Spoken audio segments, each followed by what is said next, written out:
Beautiful televiewers of your Pan-African channel, For You Media Africa, you're welcome on board this edition of Talking Point, where we get to discuss global challenges. And in the course of today's edition with our seasoned guest, we shall be diving into a global conflict and seeing how the world can be able to achieve a global peace. Now, this is in the wake of the 17 United Nations Sustainable Development Goals, and we shall be focusing on those in the course of today's edition of Talking Point. Meanwhile, in the midst of a plethora of challenges facing the global world, from political tensions, insecurity, conflict to an economic crisis and climate change, just to name this few, the path to attaining global peace seems to be blurring away.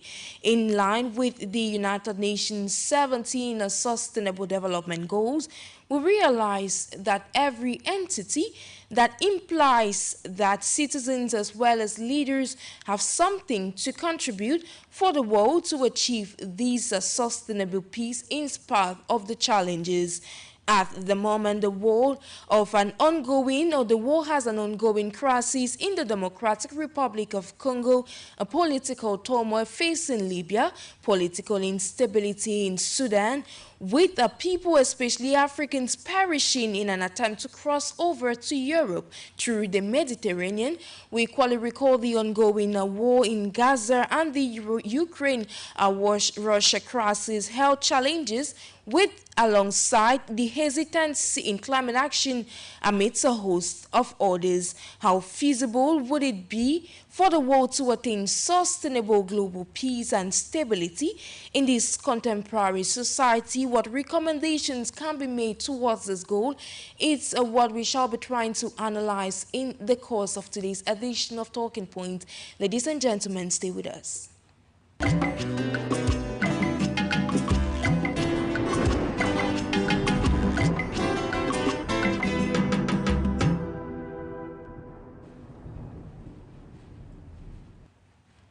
Attaining global peace in the midst of challenges, that is the question for today, ladies and gentlemen, on your Pan-African channel, For You Media Africa. If you're just joining us, you're welcome on board. This is a Talking Point. So to dive right into analysis in the course of today's edition, we have first and foremost Dr. Stanley FONGOD, who is a Pan-Africanist, joining us all the way from the US. Greetings to you, so you're welcome on board.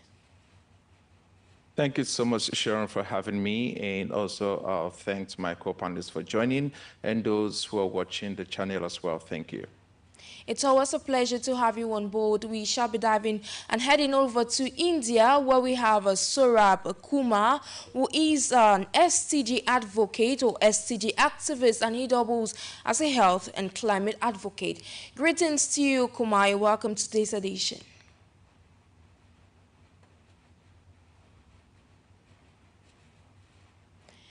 Kumar, are you with us? Hopefully, if you're with us, please can you kindly unmute your mic, but we shall dive right into analysis. We're hoping that you shall join us once again.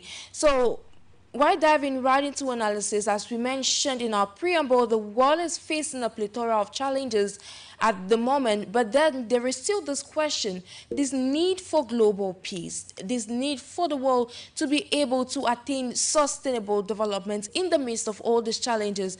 So the first question I'll be directing to you, Dr. Stanley, is, in the midst of this, what analysis can you make of the current global atmosphere, especially as the world is facing this rise in crisis across various regions?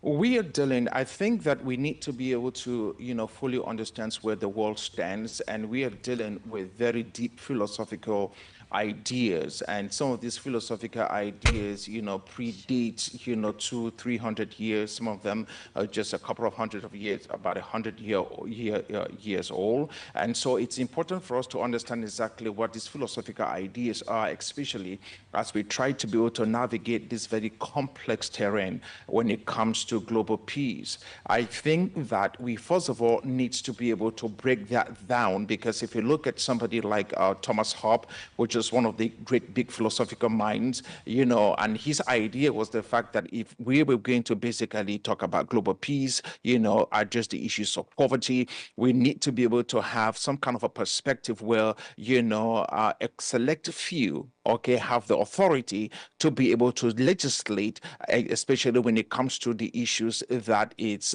you know, confronting each and every one of us or confronting humanity today.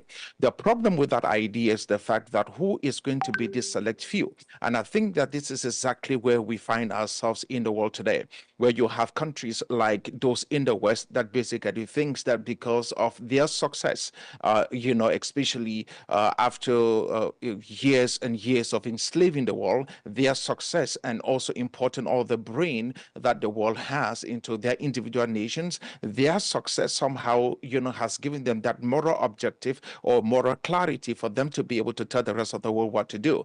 I think that we have to basically come to a negotiating table to discuss the humanity's common good, and that common good cannot be on the basis of people like, you know, Thomas Hopp. It has to be on the basis of people like, you know, John Locke, which basically speaks of the fact that each and every one of us must have that liberty and freedom that gives all of us the capacity and the ability, you know, to be able to speak for ourselves in relationship to the good that we experience.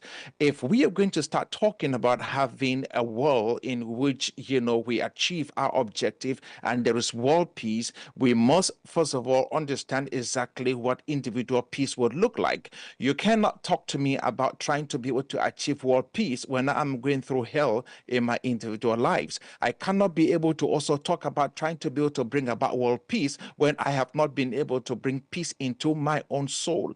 There has to be that confluence. There has to be that agreement. You know, it has to be congruent. Well, what I do for myself, okay, is a reflection of what happens to society. I think in those ideas, men like John Locke, you know, not people like Thomas Hobbes, will become the philosophical ideas that we follow. I think that, you know, talking about global peace is quite a complex and a challenging issue. The question, and of course in the course of today's edition we shall be bringing to the table some suggestions that could help, especially in the contribution to this attainment of global peace.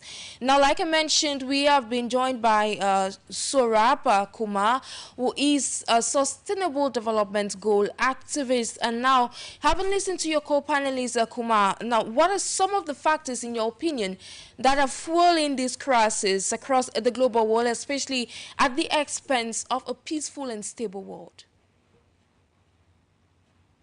Okay, good evening, and thank you, Sally, and for giving me the space in your country, and thank you for Stanley for giving me the space for this. I'm sharing space with you, and thank you for all your country. So basically, we are focusing on the SDGs goals, and we are talking about the SDG 15, which is on the parameters of statistical skills, and as of now, we know about this without. Yes, Okay, right on. so I was telling about. We are focusing on the SDG 16. This is talk about the SDGs piece, and without covering the SDGs primary SDGs 1 to 5, we cannot achieve this process because our the politician and and the stakeholders they didn't share about the deals or the decisions what they are doing in the closed chambers of the room uh, mentioned in their conversation. We should definitely engage in the. So what do you? Thank you immensely, Kumar. Please, before giving your analysis, please cut off these challenges. You know, I think that the greatest problem that we face is the fact that we have these what are called inexperienced minds when it comes to trying to be able to understand the complexity that owns every single day in the heart of every human. And the idea is that we have this deep philosophical thought that says, you know, human beings are inherently good. Well, now, which in most cases, you know, we will agree. But the problem is, you cannot be talking about, you know, the whole entire race of humans being inherently good. You know, meanwhile, we have so much pain, so much atrocity, so much chaos everywhere in the world. We have deep issues, and the problem that we are facing is competition for resources. And so here we are in the world where there's great intense competition for natural resources. And the problem is we are willing to basically enslave a whole people, enslave a whole race, you know, just so that we can actually be able to get, you know, cheap level and also acquire natural resources at basically no cost to us. And so you have great empires which have emerged, people, you know, countries like the Great Britain and a lot of European countries, and of course, you know, the almighty America. These are countries that have benefited greatly from slavery and from acquiring natural resources from areas that they lay no stake, no claim to, except for the use of power. We have to be able to approach the issues of peace, knowing mindful well that there is an intense competition in the world for natural resources. As long as we do not address this issue, what will happen eventually is this, that he who has the gun or he who has the military might will always rule and dominate those that don't. And unfortunately, that's why countries like America and those in Europe has the capacity to tell us what to do on the African continent, and then we do, especially, you know, not just on the African continent, in many countries, third world nations, they tell third world nations what to do, what policies to enact, and all of those are policies that benefits them. They don't hide this. This is not something else that, you know, anyone is hiding. If you think I'm joking, wherever you are in the world listening to this, just go to the American embassy where you are in your country and ask them, you know, what are their policies so far as that nation is concerned. You'll realize that policies first is to benefit American interest. America interest first, and so goes to Europe, European interest first, you know, individual nations in Europe, you know, Russia's interest first, China's interest first. No matter who you're talking to, it's their interest first, but at the expense of those in third world nations. So I think that the conversation about global peace should be, you know, first world nations, okay, and developing nations, and how first world nations or developed nations behave, and what actually brought about development in those first world nations in the first place, or developed nations in the first place, vis-a-vis, you know, nations that are still developing. So this is where we stand, and I think that we need to be able to address that. If not, we will have complex issues going forward. Exactly, that is the issue. That is what the world is facing at the moment. But then we're looking at SDG 11, which is the Sustainable Development Goal 11. It says one of these goals is building, it centers around building sustainable communities. Now, when we look at the world at the moment, amidst these various challenges, Dr. Stanley, now how feasible in the wake of these numerous conflicts placed in the world is it for, say, the United Nations to build the sustainable communities is talking about in SDG 11? You know, I think that the greatest fallacy is talking about building sustainable communities. First of all, these things are not cheap. Somebody has to pay for it. Who is paying for it? Number one. Number two, you are talking about a world in which developed nations has literally muscled, you know, the entire globe for their development, and they have contributed as much as they can to their carbon footprint in the world. And now they are coming to tell us in, you know, on the developed nations about how we have to adhere to certain, you know, values when it comes to, you know, climate change. It used to be global warming. You know, that model didn't work that well. They changed the name from global warming to climate change. That's a whole different conversation on another day. But the idea is this: if we are going to talk about, you know, creating sustainable communities, you know, communities that has the capacity to sustain themselves, we cannot do so when developed nations keep on a daily basis, literally raping, you know, developing communities for natural resources. And they do so by the barrel of the gun. If the United Nations is serious about this, then they should be able to make sure that countries or developing nations, create or basically have their autonomy to be able to decide the fate of their future. The reality is, I don't trust the United Nations to be able to tell the African or to tell any other community around the world that is developing what to do. And the reason is because the United Nations is bankrolled by developed nations. And as a result of that, he who pays the piper calls the tune. Exactly, he who pays the piper detects the tune. And now we just got indications that Kumar is back with us, and hopefully the sound is stable this time around. Now, I haven't listened to your co-panelists. Could you quickly comment on that before we proceed? Yeah, Stanley was saying is very the specific reason about the how the developed countries creating space, giving the space for the Africa and other developing nation. And as we know, the corporate has just completed, and how the USA giving us the fund for the developing nation like Africa and other region. So the corporate rate was a loss and damage fund. I'm talking about the loss and damage fund. This is very the crucial stage for the humanity, but we are not satisfied with this on the ground.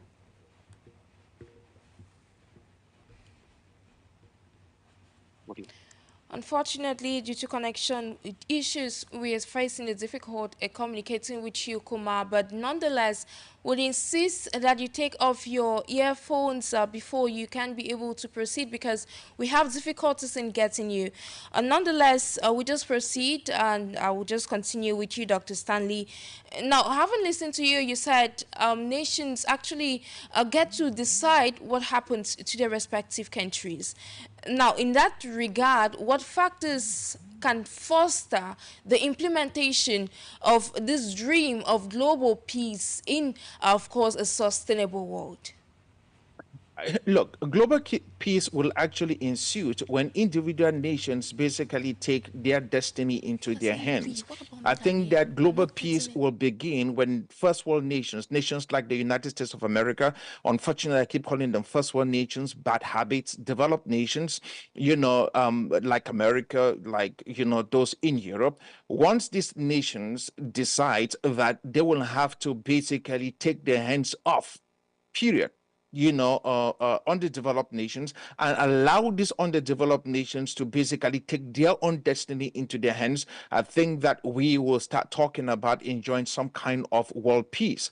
And the idea is this, that we have this very funny philosophy. I think someone like Immanuel Kant, if I'm not making a mistake, that would be Immanuel Kant. Immanuel Kant has this philosophy or this principle where he said that democracies, were most likely not to go to war. And so, according to him, if there was democracy, if democracy literally spread across the world, then there will be peace. But the truth of the matter is, we have democratic societies like those of America. And if you look at what is going on in the world, you'll realize that this nation care less about democracy, but their pockets. They care less about democracy, but the interests of their nations. And it has gotten to the level where it's not even the interest of their nations, it's interest of, communities within those nations or blocks within those nations, like in the United States of America, those who basically manufacture the guns, those who are interested in war, we call them here the World Industrial Complex. Those are those who basically decide exactly what happens around this world.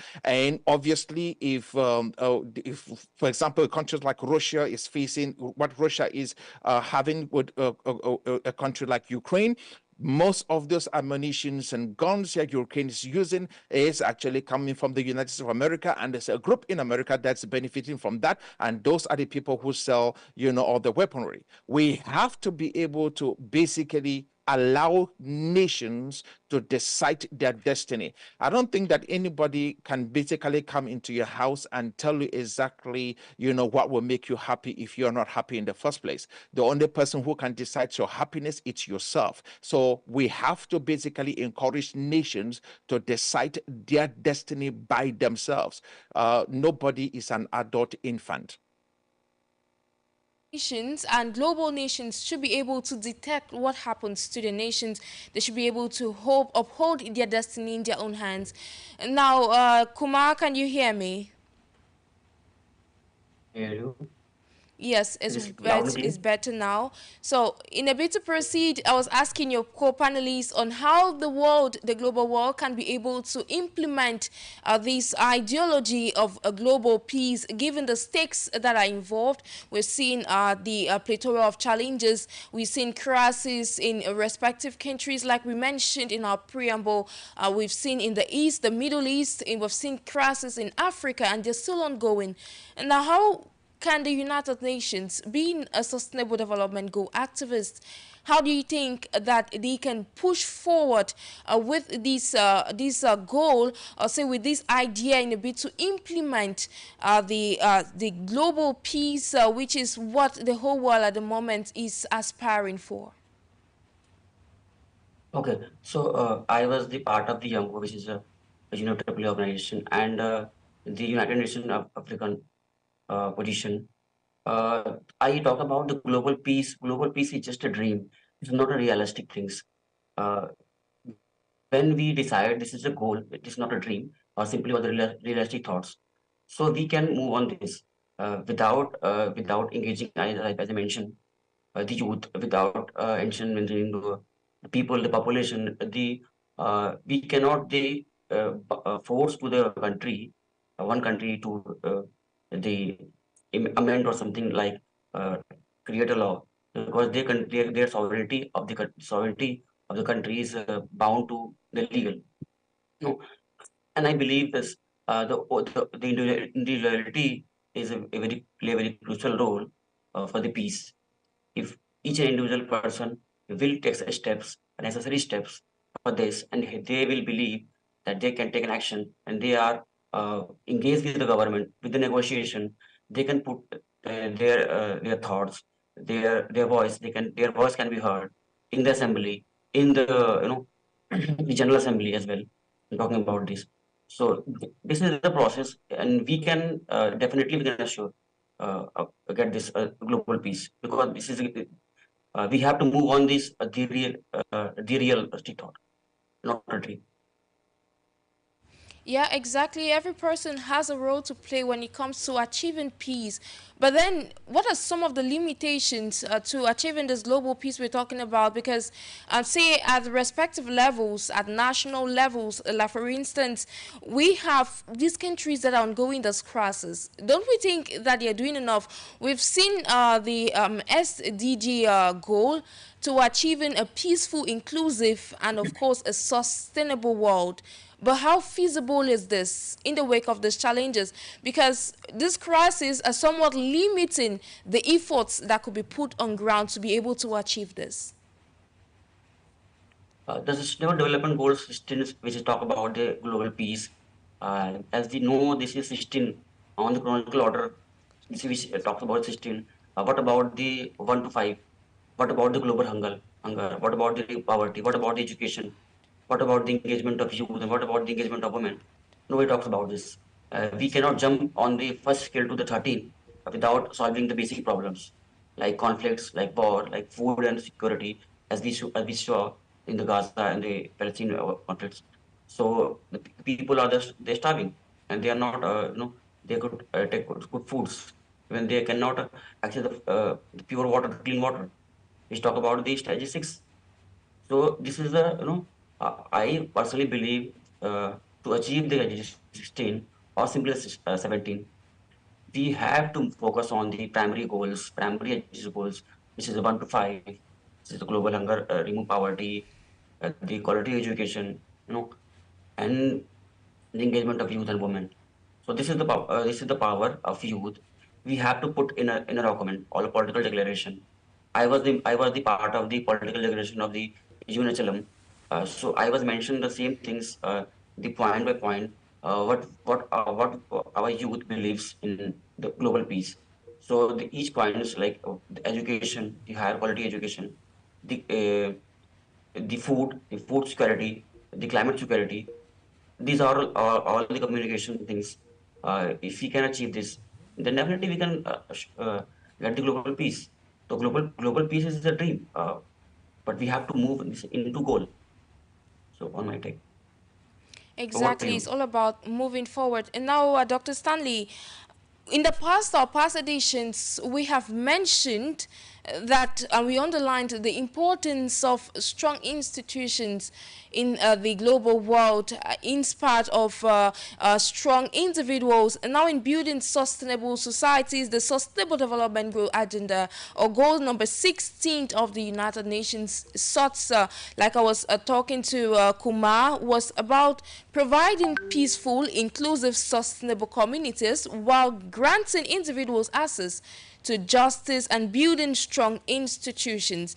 Now, when we look at this contemporary society, we look at the world from a microscopic point of view, so to say. What are some of the limitations of achieving this goal of having a peaceful, sustainable society?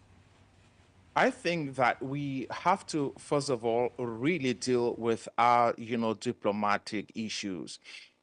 There is no way in which we can talk about peace if we do not have peace treaties, if mediations are not the conflict resolutions, are not part of what is it that we are, basically looking into. So we have to be able to do that. But the unfortunate thing, just like I said, is that those who have the power, those who are there to broker the deals, are those who basically do not have the moral fortitude to do so because they are compromised in the process. So everybody is not looking for the common good of everybody else. They're looking for their own good. We have to be able to start looking for ways we can have economic corporations. And the reality is that if we do not have this, especially, across the group, look at the nations like America. Right now, 99% of the, well, let me just say, 90% of the products that we actually use in this nation, somewhat, have its origin in China. All right. And so that is another level of economic cooperation. If you look, especially within third world nations, there are those nations that have the capacity to actually produce and become proficient, but then they do not meet the quotas and the standards, even in relationship to things like agriculture. The agri sector, it's so complex that developing nations basically just can't even compete with developed nations. And the reason for that is because if you look at developed nations, they are heavily subsidized. Farmers in developed nations are heavily subsidized. Meanwhile, farmers in developing nations are not. So once it comes to the issues of trade and when it comes to issues of exports and import, local farmers in developing nations can't even compete with goods that is coming in from out of the country, or goods that have been imported. And the problem basically ensues where you have those in developing nations that can basically grow and improve and basically get out of poverty, because so-called developed nations is literally dumping goods into these countries and basically killing the local market. Once you kill the local market, you kill ingenuity. Once you kill the local market, you also basically brings about unemployment,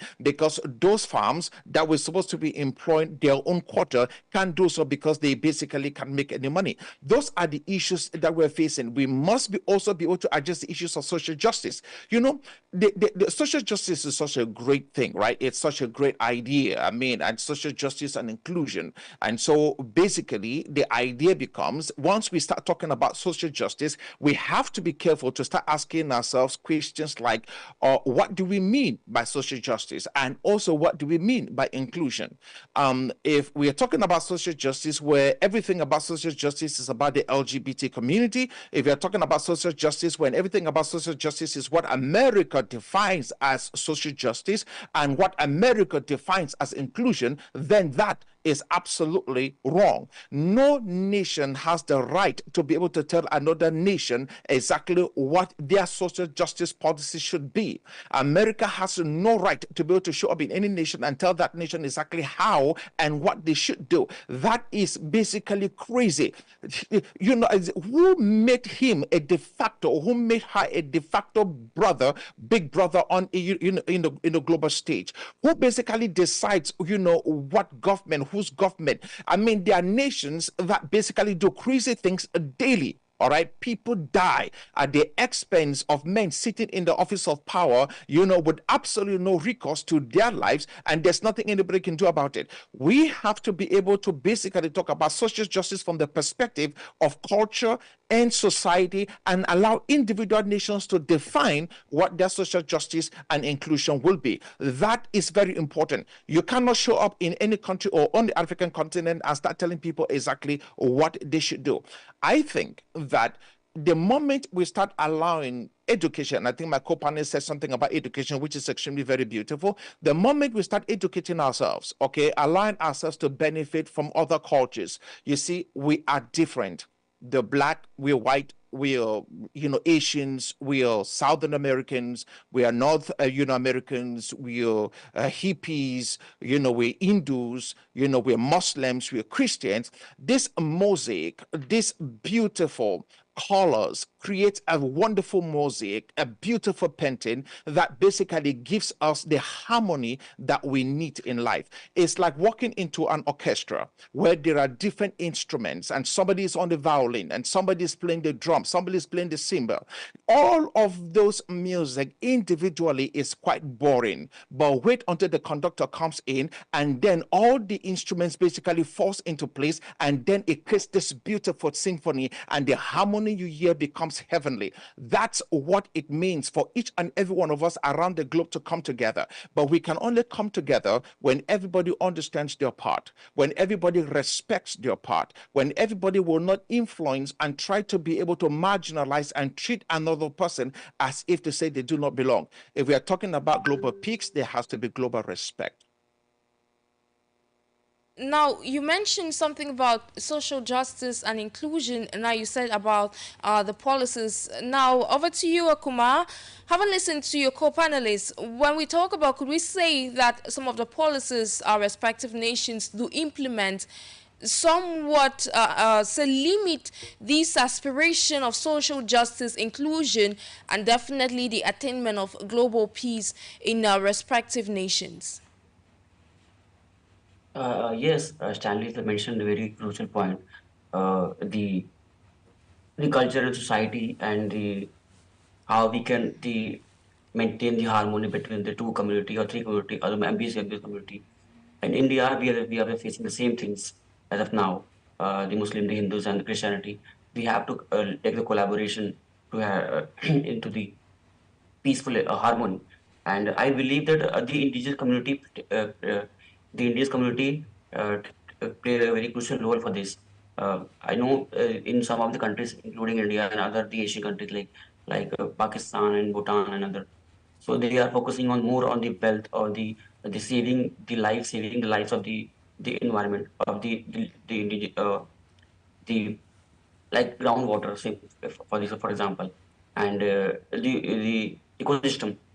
So we are overexploiting the things like overfishing and So this leads to be the lack of the resources.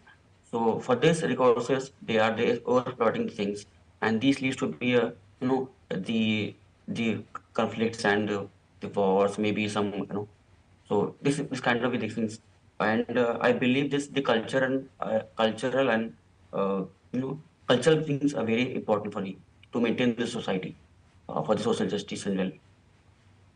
Yeah, exactly. Everyone has a role to play, and indeed, culture has a very important role. But when mixing admits differences, like your co-panelists mentioned, say everyone, there should be some sort of inclusion. But then I'll get back to you, Dr. Stanley. Admits the litany of challenges, the litany of crises the world faces. You mentioned something about an uneven population that is from the developed world to the less developed world. Now, when looking at these two, we've mentioned, for instance, you mentioned something about agriculture, and we're looking at climate change, and we saw this climate funding. But when we look at the world, uneven distribution of wealth, could that hinder, in some words, could that hinder the aspirations to achieve in global peace? As a matter of fact, no, I don't think that that can actually hinder anything. And the reasons for that is because different parts of the world has different natural resources. We are endowed, we are absolutely, given our abilities to do different things in different part of the world. And so I think that if we can just harness what is it that we have at our disposals, the world will absolutely be a beautiful place. So the idea that, there is oil in some part of the world and there's not in another part of the world, there's gold and diamond in some parts, and some parts there's nothing. It's that idea is basically not true, because we have other resources in those areas that equally makes those environments just as beautiful, and actually gives them enough to be able to use those, whatever it is that in lifetime and chance has given them, to be able to innovate and create resources and services that will basically bring that particular environment out of poverty and allow people to live very productive lives. I think that those are some of the things that we have to look at into. My co-partner said something which basically is extremely quite true, and this is the issue of religion, and how we can actually be able to find peace across religion, because religion seems to be one of the issues that has given us a whole lot of issues so far as this world is concerned. The reality is this: when a child is born, that child is not born as a Muslim, the child is not born, as a Christian or a Hindu. When a child is born, that child is born into one religion, and that religion, so far as I'm concerned, is the human race. Every child born on planet Earth shares a certain mitochondrial DNA that comes as a result of that child being part of the Homo sapien race, to which every human being is part of the Homo sapien race. We are Homo sapiens. We are humans. We are part of this human race. We become Christians. We become Muslims. We become Hindus. But first, we are humans. The moment we lose our humanity, no religion will be able to save us. The moment we lose the capacity, that ability to be able to know that we are humans, there is no religion that will have the capacity to save us. If we can't not be able to understand deeply within the confines of our own lives that we can be able to create within us, with us as humans, this utopia that where we basically flourish and thrive, all right? Even though we have competition, but those competitions become healthy competitions so that we can bring about innovations. If we do not see that, and then we try to destroy everything else that we have built because we are waiting for some utopia up in the sky, I tell you the honest truth, there is nothing else as shameful and as disgraceful as that. Whatever we dream of outside of our own humanity, that we are going to basically sabotage everything else within the human race, for some utopia outside of the human race, that in itself is not helpful. I think that if we can handle the issues of religion, if we can handle the issues of global hunger, and how we handle that, it's basically allowing for global hunger, allowing those areas in the world that has a capacity, okay, with beautiful arable lands like on the continent of Africa, give them the resources that they need to be able to innovate and have all these farms that can fit the world. I think that everyone will basically emerge out of poverty. As long as we do not address the issues of poverty, as long as education is not entrenched into our minds to understand that religion, by itself, without humanity, does not mean anything, then, the conflicts that we have will continue. And unfortunately, but I'm quite hopeful and optimistic, that these things can actually be solved. Exactly. We remain optimistic that the world can actually attain what it seeks to attain. Ladies and gentlemen, if you're just joining us, this is Talking Point over your Pan-African channel, For You Media Africa. You're watching us on For You Television, listening to us over the airways of FM 96.3. Just to reiterate that we are equally streaming live on our social media platforms. So today we're discussing the cause of this edition, global peace, attaining global peace in the midst of challenges. Now to get back to you, Kumar, now you've listened to your co-panelists. Being an activist for the United Nations and the Sustainable Development Goals, what do you think is the role of various institutions in contributing to attaining global peace? Okay, so I am also the part of the Young Age group, which is Action for Climate Empowerment. So within the group, within the organization, every time we meet on the Zoom or every meeting, we have to respect on each of the communities, whether they are from belongs for any of the communities. So we listen their dialogue, their voice must be heard, and we return their voice, what their problem they are facing. Because we know without including the women, means simply the education, talking about the education, climate education, we should connect to the institution with the school, with the primary education or the intermediate till the graduation. We have to continue the channelized education, and we have to give them an education like history, geography, and politics, and the world history, so they can understand what they are, what's going around this world, so they can understand the conflicts. They do not to get into the trap of the the social media of the provoking news and the everything. So our responsibility, or simply my responsibility, is to advocate of these authentic sources from where they can learn. And there are other groups like indigenous communities and indigenous peace groups. They are running so far, and the science group as well. So in the same group, as a young member or the policy committee groups, we make sure that we should allow those peoples and those institutions simply for the collaboration, who are engaged in the the humanity, especially for the children's and the education. So I believe this education play a very crucial role for this. That's why I believe the ACE working group, or simply at the individual efforts on the education, we can achieve this. Because in the meanwhile time, humanity is sick, and we should uh, take the necessary steps like we are doing. Because I know most of the people are getting sick because humanity is sick. We have to take steps for this humanity without because to 2013, I believe if we can collaborate and we can achieve, we want to achieve this SDG 16 or maybe the higher goals. We have to collaborate and we have to talk about these the indigenous communities, their rights, their human rights, their humanitarian grounds, their hunger, their food, their education, on the tiny things. And I believe this, the news we should not talk about, which is actual news. So you have to focus on this. Yeah, there is this need to talk about what is happening in the global world, and there is this need, like you mentioned, for collaboration. And now, what suggestions, to crown up this debate, what suggestions could you make in the wake of all these challenges, so that, like you mentioned, the indigenous communities, those that don't have a voice, can be able to stand a chance of fostering this dream of global peace?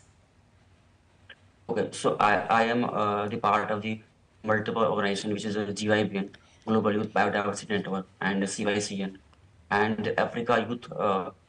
I'm also the part of the AHOA, which is Afri Health Open Association, who run by the African team, and they are working very well in the sector of the school, the education they are providing. We have to donate like bags, the water bottles, the cups, the pencil, the shoes, the books. So these are the basic fundamental things we are through at HO we are doing this. So what I suggest to, I mean simply what we can do, the collaboration things. I am the part of this, and I wanted to contribute my education to the all of the the youth and indigenous community. We wanted to engage with this like plastic treaty organization or the pollution level. So these are the things we can collaborate. And I am the part of this, and I will help you to make this part of the organization, like multiple organization like Africa and the global youth. Exactly, the need for collaboration, and you emphasized on education. Education is key to attaining global peace in the global world. To wrap up this edition of Talking Points with you, Dr. Stanley, in your opinion, what is the way forward? I think that we need to basically deal with the issues of geopolitical rivalries, where countries like America basically goes out and start looking for war, or try to be able to bring their ideology with different countries, countries like Russia invading countries like Ukraine. Ukraine basically standing its ground because they are talking to NATO, believing that some good can happen. Once we start having all this political rivalry, the world will become a very complex place. We should stop this political rivalry, understanding that the reality is, if an asteroid was basically about to hit the Earth, where life basically was going to be meaningless, destroy the whole entire planet, will not care whether America or Russia or Ukraine or Africa, that will not mean anything. We will all click to whatever we can hold on to, basically pray to whatever we pray to, because the reality is, we will be facing our own crisis, existential crisis, to say the least. We have to be able to deal with the issues of economic inequality. I think that we have to fight that, and find ways in which we can actually bring some kind of, equality, on the world stage so far as economic issues are concerned. On the issues of climate change, which is quite important, I think that developing nations have to pay their own quota, for the sabotage and all that they have done in basically bringing the world to where it is today. And lastly, we need to have the political will to be able to make sure that we are able to stand on the side of truth, and those who are basically disenfranchised, those in communities that have absolutely nothing, we must have the political will. I don't think that we should be able to run away from being able to take to be good to the least among us. There are those who basically have nothing and those who have everything. We need to start in our own local communities of being good and kind to those who have nothing. In that way, that will translate to the community, will translate to the nation, and obviously will translate to the globe. Exactly. Thank you, immensely, Dr. Stanley FONGOD, for your participation in today's edition of Talking Point. Thank you so much for having me, Sharon, and thank my co-panelists for joining as well. Thank you, immensely, Surab Kumar, for your participation on today's edition of Talking Point. Thank you. Thank you for this, inviting me for this very beautiful opportunity. And I'm looking forward to connect with you people in the future. And we definitely will collaborate, and we all are definitely be the part of the political declaration, and we will definitely engage with engage or involve with the indigenous people, so that their voice must be heard in the June level and the top level. Thank you. Thank you.